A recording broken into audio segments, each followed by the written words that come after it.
মাল দিয়ে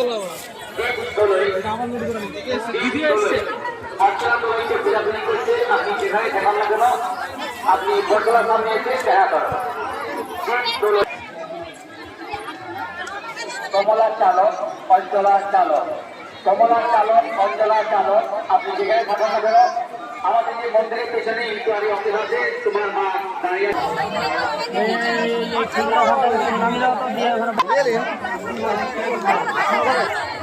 শ্যামা চালক, আপনি যে এখন আসছিলেন খোঁজাখুঁজি করছিলেন, আপনি মন্দিরের আগে ওখানে বসে আছে ছেলেগুলোকে নিয়ে, আপনি ওখানে চলে যান।